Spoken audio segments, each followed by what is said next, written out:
Bismillahirrahmanirrahim. Assalamualaikum warahmatullahi wabarakatuh. Saya Lamardani Putra dengan NIM 2020802019 dengan dosen pengampu Bapak Khairul Ihsan MSc. Di sini saya akan membahas materi elektrokimia, yaitu kimia dan listrik dan sel elektrokimia. Elektrokimia atau electrochemistry berasal dari kata electricity dan chemistry. Jadi elektrokimia ini ialah hubungan antara electricity atau kelistrikan dengan reaksi atau proses kimia. Jadi listrik bisa menghasilkan kimia dan kimia bisa menghasilkan listrik.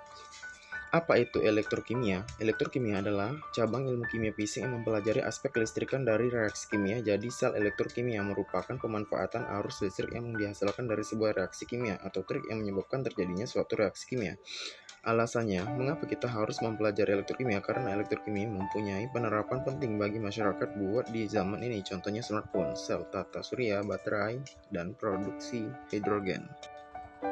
Baterai adalah contoh sel elektrokimia yang cukup komprehensif. Dalam menjelaskan konsep elektrokimia tersendiri, baterai bisa disebut sel galvani atau sel volta, di mana ada proses kimia tertentu yang akan menghasilkan arus listrik atau energi listrik. Kemudian, apa sih hubungan electricity dan kimia? Electricity mempunyai hubungan dengan chemistry, di mana electricity ialah listrik yang menjadi aliran atau pergerakan elektron yang menghasilkan energi listrik ke bagian suatu perangkat, contohnya lampu. Sedangkan chemistry ialah reaksi kimia berupa reaksi reduksi oksidasi. Reaksi kimia tertentu berhubungan dengan listrik, contoh penerapannya yaitu sel galvani. Begitupun listrik berhubungan dengan reaksi kimia tertentu. Contoh penerapannya ialah elektrolisis. Sel galvani merupakan elektrokimia di mana reaksi atau proses kimia itu menyebabkan pergerakan elektron. Pergerakan elektron adalah aliran listrik yang menghasilkan energi. Listrik proses 18 ini secara spontan atau alami atau natural yang tidak memerlukan energi tambahan supaya prosesnya bisa berlangsung. Pada sel galvani ini di mana elektroda negatif berupa anoda dan elektroda positif berupa katoda. Contohnya sel galvani pada Zn, ZnSO4, CuSO4, Cu atau Zn, Zn2+, Cu2+, Cu.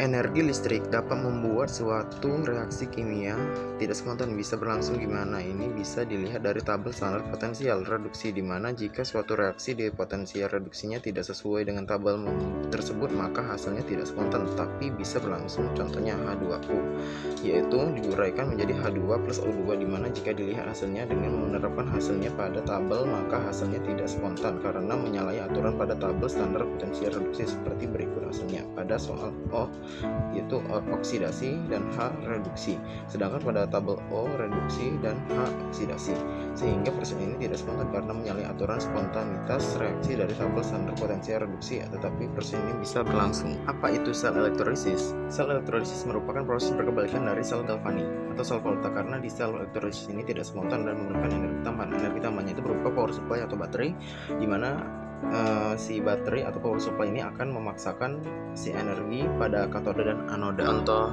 sel elektrolisis ini ialah 2H2O diuraikan menjadi 2H2 plus O2 dan NaCl menjadi Na plus dan Cl-.